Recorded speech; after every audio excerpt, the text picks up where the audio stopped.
I'm James Rule. Welcome to the Lonely Leader podcast, where we help existing and aspiring leaders find clarity, build resilience, drive performance, and enhance fulfillment.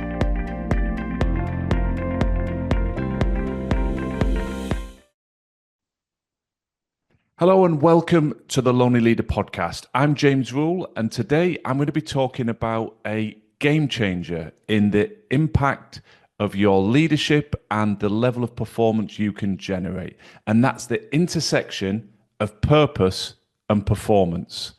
So what do I mean by that? Well, our purpose is our why, and the performance is how we execute on achieving our why. Now, that's not a revolutionary statement, but where a lot of leaders get trapped, I believe, is they're very performance focused. They're very much absorbed with the metrics of measuring, KPIs, data points. How are we executing? And that is obviously an ABC of leadership. You have to have your finger on the pulse. You have to understand, how am I performing individually? How is my team performing? But actually, we miss the chance to really accelerate all of that performance by truly clarifying our purpose, our why. What is it that makes us do what we do? Now, as ever, I'm going to weave in my own personal perspective on this, what this means from my own lived experience and my leadership journey. I'm going to try and pull out a couple of examples that have struck me in time from business, from sport. And I'm also going to develop some actionable takeaways, some points of reflection that I hope you can take as a consequence of listening to this episode and enhance your ability to truly establish purpose and weave that together with performance. So I think the first business example that resonates with me is the company Salesforce. Now, I don't work with them. I don't know anybody there personally, but Mark Benioff, their CEO, has always struck me as someone who talks a lot about social responsibility, about engaging with community. And when you actually research that a little bit further, I came across their 1-1-1 model, where they aspire to donate 1% of their products, 1% of their equity, and 1% of their employees' time to the wider community. That's a very clear purpose. It's something that everybody can rally behind. And that's just one example in business where, when you have a clear purpose, it energizes your team. They understand the direction of travel, they understand why they are doing things, and they get that deeper sense of fulfillment, particularly when they're able to give something back into their community. If I look in the world of sport, somebody like Sachin Tendulkar, one of the most famous cricketers of all time, always epitomized having a real passion for the sport. He was a global icon. He set all sorts of records on the field, but a real advocate for participation. His passion shone through in everything he did, and his purpose was very much spreading the word of cricket and encouraging people to play the sport. So I'm sure you can think of your own relevant examples, people that you have met or people that you admire or respect, whether that's in sport, whether that's in military, whether that's in business.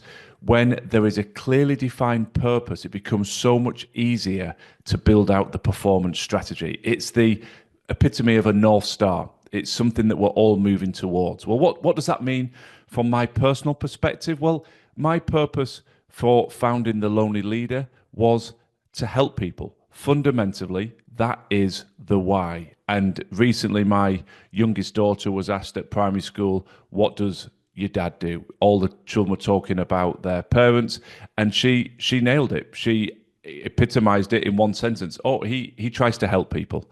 And yes, there's lots of nuance to that. My work entails me stepping forward as a coach, as a trainer, as a mentor. These are the elements of performance. But fundamentally, the purpose is, how can I help people? How can I help them gain more clarity? How can I make them more resilient? How can I help them find higher levels of personal and professional performance and a deeper sense of fulfillment? So everything I do has that North Star, that purpose of, I aspire to help people. And there's a number of key benefits that you will find when you truly establish your purpose. First and foremost, clarity in decision making. No business moves forward, no strategy moves forward in a straight line. There are bumps in the road, there are challenges. When you have a clearly defined purpose, it becomes much easier to course correct, to reset. I am on a mission to help people. How can I best do that? You keep bringing it back to that central purpose.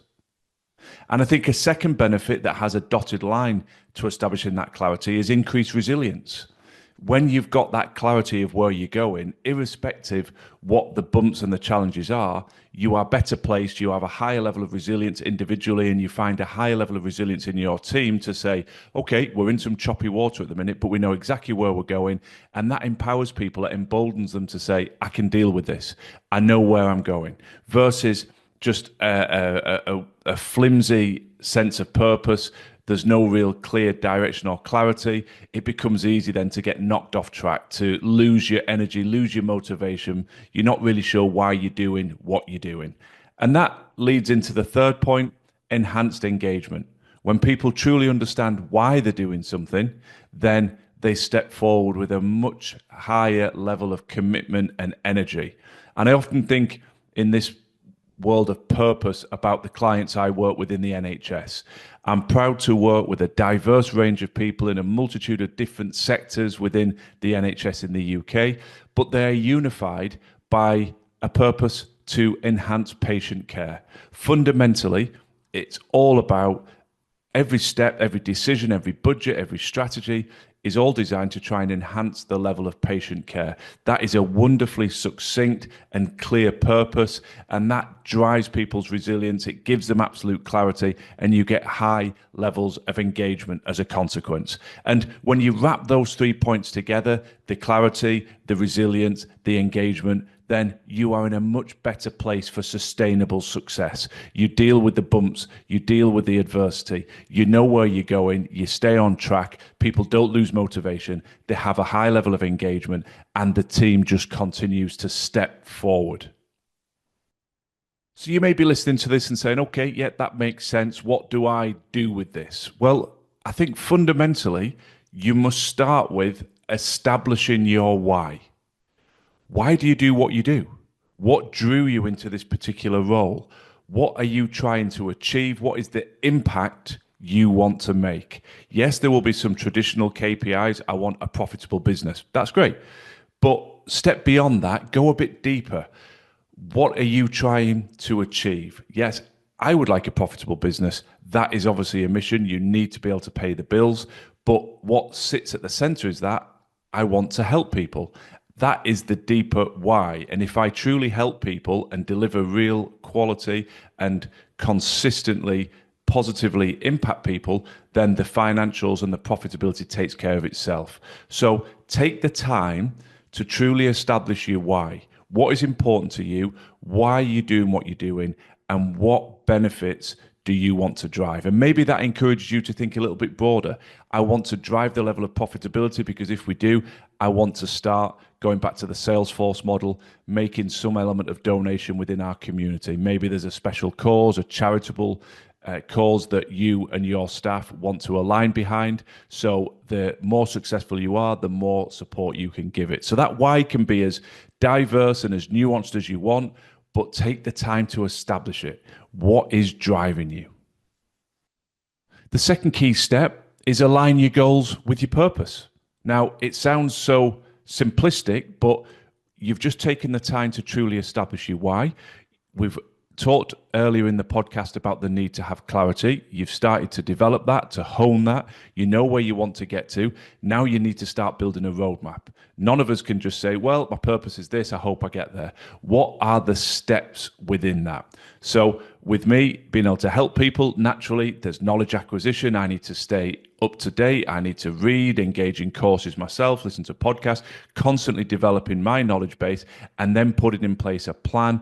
Where am I coaching? Who am I coaching? What mentoring, what training is taking place to actually take me on the track to achieving that purpose? What goals need to be in place for you as the leader and for your wider team to reach that destination you aspire to? The third point I want to encourage you to reflect on is communicate the vision. Establishing the why starts with you. Starting to build out the roadmap and the plan and the goals, that naturally starts with you. But it can't be a dictatorial top down approach. If you truly want to foster that engagement and get the benefits of having a clear purpose, bring your team into the discussion, allow them to contribute on the why, allow them to be a part of building out the plan. It's the same with any strategy. If people are involved at ground zero and are building the plan out, they have a far higher level of engagement and a far higher level of commitment to make sure that that plan is realized. So ensure that everybody is brought into this and that everybody has a voice to contribute and shape that plan. Lead by example is the next key point, and this pops up in so many of our podcasts, but it starts and finishes so often with the leader.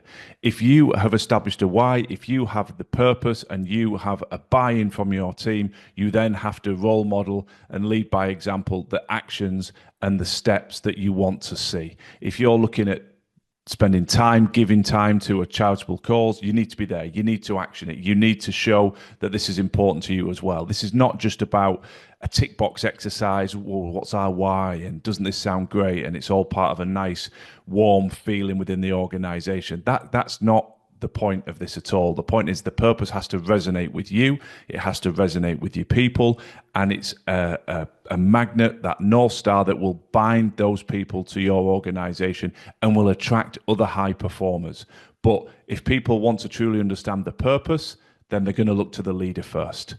If I say, well, I want to help people, but then I don't demonstrate that with tangible actions, then the people around me and the people in my business are very quickly going to lose faith and no longer have that engagement and desire to be a part of the journey of developing what we do at The Lonely Leader. Now, my next 2 points I'm going to blend together. Be open to feedback and measure what matters. They are 2 separate points, but they're so closely related, I'm positioning them both at the same time.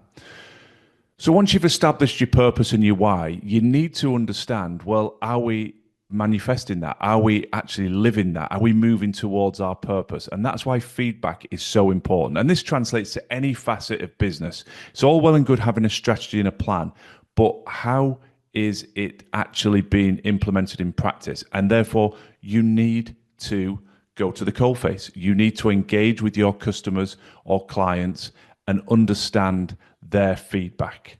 And so in my example, saying I want to help people, it's important to be constantly engaging with clients, individuals that are engaging in mentoring, wider groups, group sessions, training, and seeking the feedback of the participants. Is this content, is this style of delivery truly helping you? And measure what matters. Well, it's all well and good looking at simplistic KPIs, financial matrix, etc. But if the content is not landing, then that is a very short-termist view. So in my world, I may get paid by a client to deliver a training session.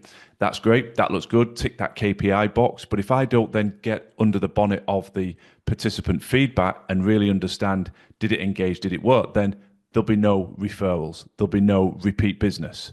So reflect on how you measure success and how you will monitor the purpose, the why that you've established. Some of that will be very easy. Some of it might be a little bit more difficult. I'm going back to that Salesforce model. They go with that 1-1-1. Well, they could be able to see, well, what are we doing with that equity? What are we doing with that product? What are we doing with employee time? And employee time is a great one here, that it always creates a real buzz and sense of energy when you find a cause that aligns with your staff and then you give them some time to be able to engage in it. Whatever that may be, maybe an afternoon together, it may be more sporadic, it may not be everybody at the same time, but when you allow your team to step beyond their day-to-day role to make a difference, that is very, very powerful in terms of the culture of the organization and realigning back behind this purpose. So seek the feedback and truly measure what matters. We still need those traditional KPIs, but broaden them a little bit to ensure that you're on track to achieve your purpose. And my last point to consider is reflect and be willing to adjust. As I said at the start of the podcast, the best laid plans never go in a straight line. What seems good in practice in our heads on paper will be challenged in the real world. And you can't always foresee the challenges, the bumps, the potential sources of adversity or resistance. And that's okay, as long as we're willing to reflect, to take all feedback constructively, not take offense, not let our ego get in the way. Going back to my earlier point, if I think I've delivered a really good training product, but the feedback that is, it's pretty dull, I have to accept that and revisit the content. So being willing to readjust, our purpose isn't changing. We've established a deep why. We understand what we're trying to do, but our route, our plan will continually evolve. And that will be based on the feedback of the people that we're working with. It can be based on the feedback of your staff and your team, based on the execution they're trying to deliver and the resistance they may be meeting. And it'll also be based on your own perception and your own feedback, looking at the bigger picture. Being open to different sources of feedback and being willing to adjust and course correct is important. I hope you've enjoyed this brief summary of trying to align and find that intersection between purpose and performance. And I know I work with a diverse range of people. It's easy to be cynical and say, well, the why, it's all a bit whimsical. Experiment with it, engage in it, reflect on it yourself, bring in senior members of your team, people you work closely with, get their steer. We're not saying it's an either or. We're talking about taking our performance to a higher level. And I promise you that when you can find a compelling why, when people really feel engaged with that why, they understand the purpose, the bigger picture, you will get a big lift in performance. So even if you are a cynic, even if you are listening to this and they say it feels a bit wishy-washy, looking for our purpose, experiment with it. Test it on the people around you, the people you work with, and watch how their energy levels change when they get a clear understanding of the purpose and the bigger picture. And you can evolve the purpose. As we've said, a lot of organizations, when I talk to them, aspire to engage with the communities. They aspire to be a bit more charitably minded, to be able to give something back. But then time, life takes over, 1 month becomes 2, another year passes, and nothing's really been done.